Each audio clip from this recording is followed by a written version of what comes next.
आदित्यपुर नगर निगम द्वारा बोलाईडी रोड में बनाए जा रहे नए नाले को पंचायत क्षेत्र अंतर्गत के नाले में मिलाए जाने का स्थानीय जनप्रतिनिधि लगातार विरोध कर रहे हैं। नाला निर्माण को रोकते हुए जनप्रतिनिधियों ने स्थायी समस्या निदान की मांग की। पंचायत समिति सदस्य अमरीश कुमार ने बताया कि नगर निगम क्षेत्र अंतर्गत बनाए गए बोलाईडी रोड के नाले का गंदा पानी पंचायत क्षेत्र में बहाया जा रहा है।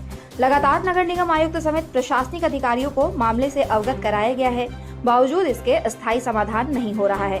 उन्होंने कहा कि नगर आयुक्त से मिलकर निगम क्षेत्र में प्रस्तावित नाला में जाली लगाने व पंचायत क्षेत्र में बने नालों पर ढक्कन लगाने की मांग की गई है। इस समस्या को लेकर पंचायत क्षेत्र के जनप्रतिनिधियों का एक प्रतिनिधिमंडल जल्द ही उपायुक्त से मिलकर ठोस कार्रवाई की मांग करेगा।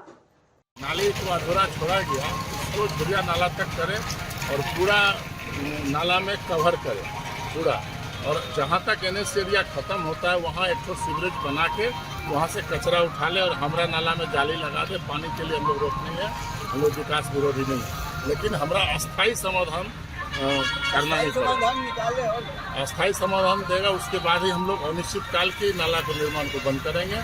और हम लोग डीसी साहब को भी भेजे हैं और डीसी साहब से मिलने का पूरा बस्ती भी जाएगा, जनप्रतिनिधि पूरा सब एक है इसका विरोध करने के लिए, नहीं तो अस्थायी समाधान बैठ करके निकालेंगे।